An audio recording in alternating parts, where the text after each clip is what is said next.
pour nos joueurs de classe élite. Alors, vous en parliez de Sébastien Côté, notre champion défendant. Il entame la danse. Et c'est parti. Nous allons voir trois joueurs évoluer sur les allées de trois façons différentes. Sébastien va continuer à jouer de droite vers la gauche, 4-5 pouces à droite du centre vers l'acquis numéro 1 et laisser celle-ci bifurquer du côté du gauche du triangle, pendant que Yvon Carmel, lui, va débuter son lancer près du centre à gauche pour laisser la boule aller à droite, avec un effet de droite vers la gauche pour revenir dans le triangle à droite. Et le grand Daniel Desjardins, lui, va tenter de frapper le côté droit, mais avec un lancer un peu plus droit. Bien essayé ici. Oh, ça commence mal pour Yvon, là. Surtout de la façon dont joue Sébastien. Il ne faudrait pas trop se commettre dans des carreaux ouverts. Métrage de 9. L'acquis 8 n'a pas été touché. Alors, pendant que s'installe Sébastien Côté, je tiens à vous rappeler qu'il a failli ajouter la semaine dernière, je ne sais pas si vous étiez des nôtres, une 11e partie parfaite à son palmarès. C'est encore dans le même trajet, la même trajectoire. Vers la toute fin de son match la semaine dernière, on se souviendra au 11e carreau, son lancé. La boule était très haute dans le triangle. Il avait réellement lancé la boule un peu trop plus près du centre, c'est-à-dire déposer un peu plus à gauche. On dépose un peu plus à gauche, à ce moment-là, la boule revient un peu plus haut dans le triangle. Là, Yvon se doit absolument d'oublier son premier carreau. Oui, se mettre à l'ouvrage. Repartir en 9. Et c'est bien fait. C'est parti. Bon. C'est un très beau lancer, ça. Oui. Un bon physique, Yvon Carmel. Oui, nous avons des... Daniel Desjardins aussi, regardez la stature. Oui, oui. Ce sont des géants. Oui, pas fait sur, passez-moi l'expression, un frame de chat. Un frame de chat, non. Très bon transfert de poids. Boule très bien déposée, l'autre côté de la ligne. Léger soulèvement de celle-ci. Lui donne une bonne impulsion. Et le travail dans le triangle se fait très bien. Est-ce que c'est un triplé? C'est un triplé. J'aime la façon dont l'acquis numéro 1 se faufile vers l'acquis numéro 9. À chacun de ses lancers, on voit la 1 qui est projetée d'une façon très dynamique vers l'acquis numéro 9. Et c'est la façon qu'on se doit de réussir nos abats.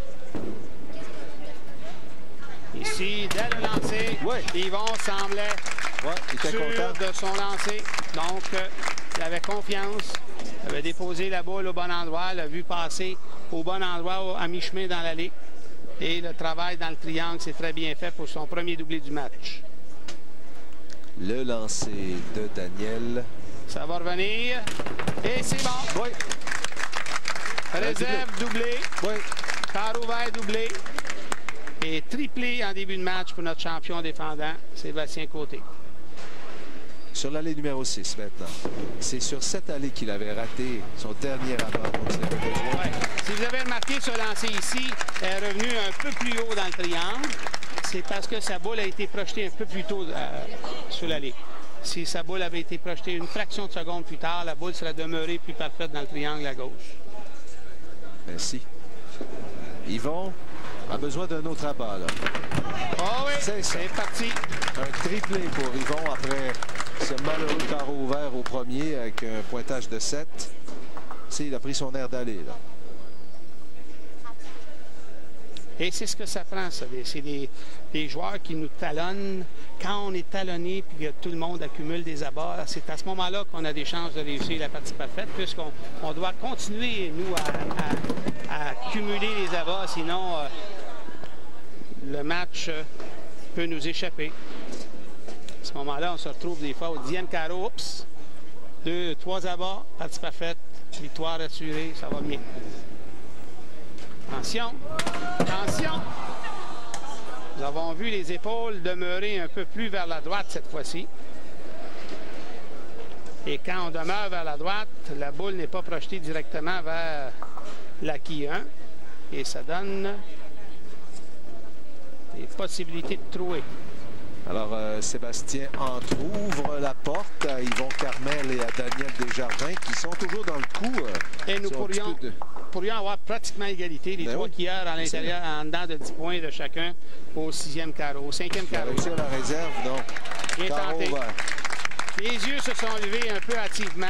Ses épaules sont demeurées à droite au lieu de garder leur ligne vers la quille qu'il désirait attaquer. Yvon est content de son lancer. Oui.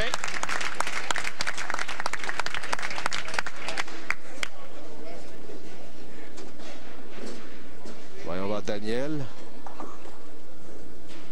Daniel est en quête d'un 3e abat à son 5e carreau. Oui. Il a 2 réserves. Il est dans le match. Tout le monde est dans le match. Tout le monde est dans le match, surtout depuis ce carreau ouvert de Sébastien Côté avec un pointage de 9. La victoire peut aller à n'importe qui maintenant. Il est demeuré beaucoup plus longtemps sur ce lancer. Nous avons vu son mouvement qu'il a continué à la perfection vers l'avant et ça lui a procuré un abat. Ça va venir, oui.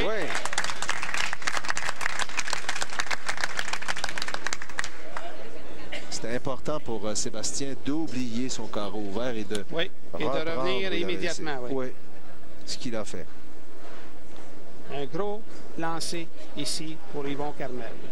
Depuis son 2e carreau, Yvon est sans faille. Sans faille. Est-ce que oui? Le travail s'est fait très, très bien. Ici, avec un autre abat, il pourrait prendre une priorité de 12 points sur notre champion actuel. Il a quand même 5 abats consécutifs, Yvon Carmel, depuis ce premier carreau. C'est bien pour dire, hein? Quelquefois, on a l'impression bon, ça commence très mal. On dit c'est terminé pour lui. Alors... Mais ça coûte toujours moins cher faire le carreau ouvert au premier carreau que dans le milieu d'une série d'abats. Ici, Daniel Desjardins se doit de continuer, puisqu'avec un doublé ici, il demeure à 8 points seulement de Yvon Carmel. Croyez-moi, c'est pas le temps maintenant de partir pour aller chercher quelque chose dans le réfrigérateur. Non. Le match est trop chaud. Non, non, parce que notre champion défendant a de la compétition. Oui, la quille numéro. Oui.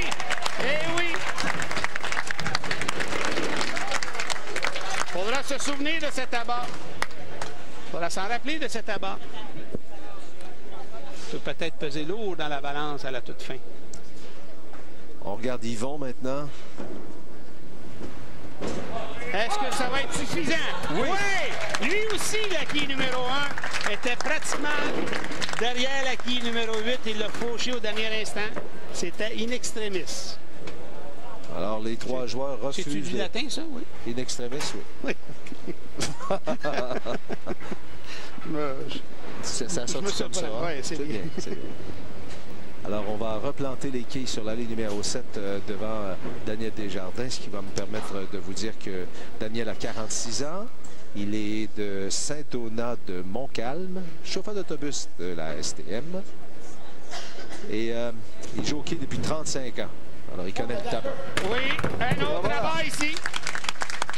119. Regardez, le scénario, les 3 skieurs ont un doublé en banque au 6e, 7e. 115, 127, 119 sont les pointages au 5e carreau.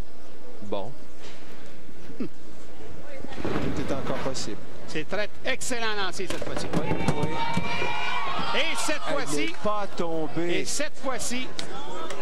La quille numéro 1 l'a frappé suffisamment, mais en passant à côté, elle l'a replacé debout. Alors la 9 est restée debout devant Sébastien. Mais avec une réserve, rien n'est perdu. Pas sûr. OK.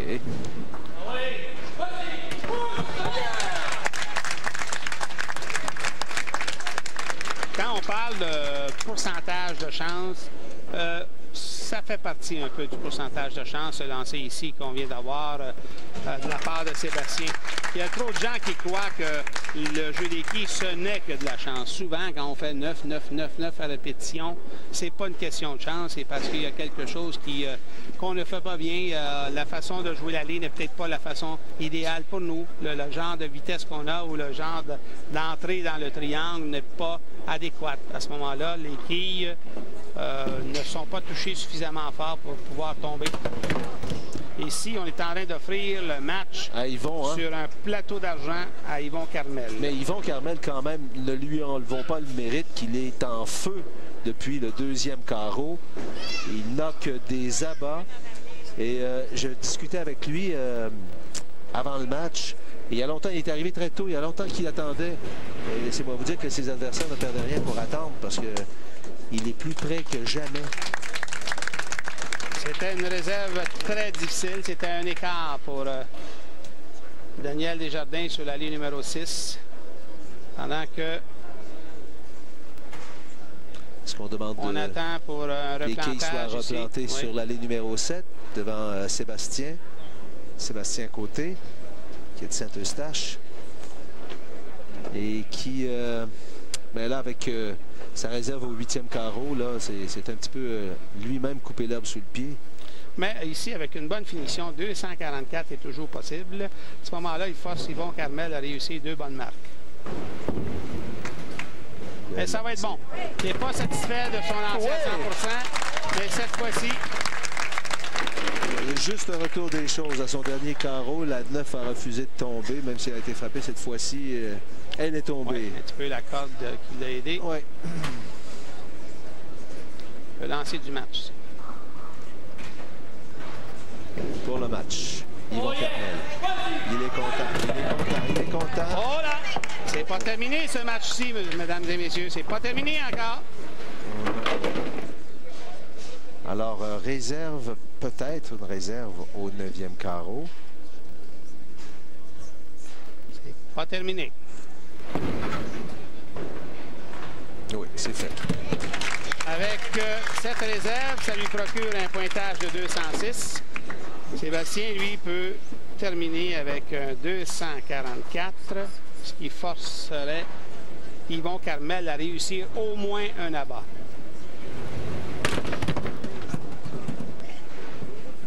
Non. Sur la 7.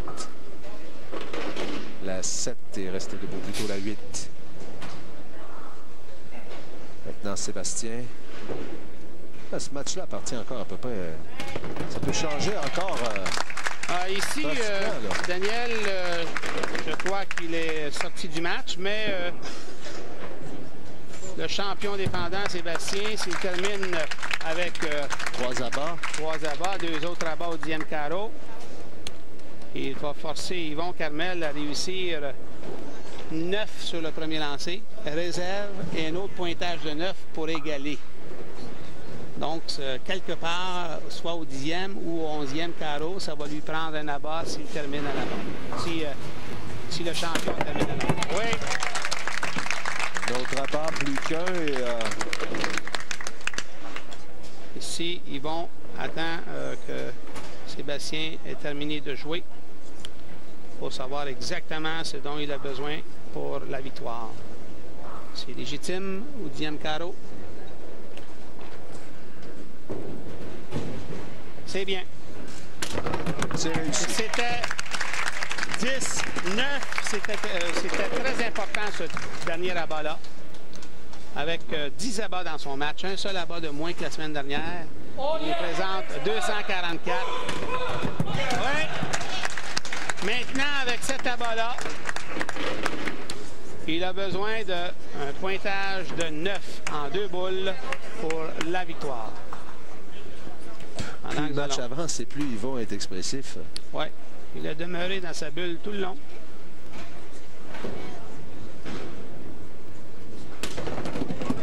Ouais, excellent lancer de la part de Daniel.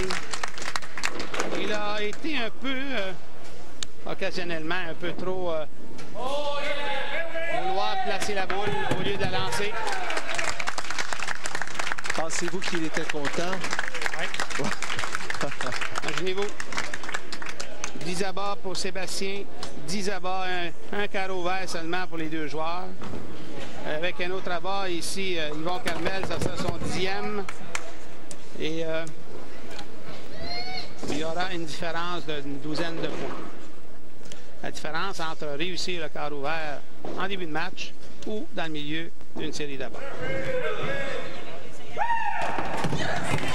Eh oui! Victoire confirmée pour Yvon Carmel qui succède à Sébastien Côté.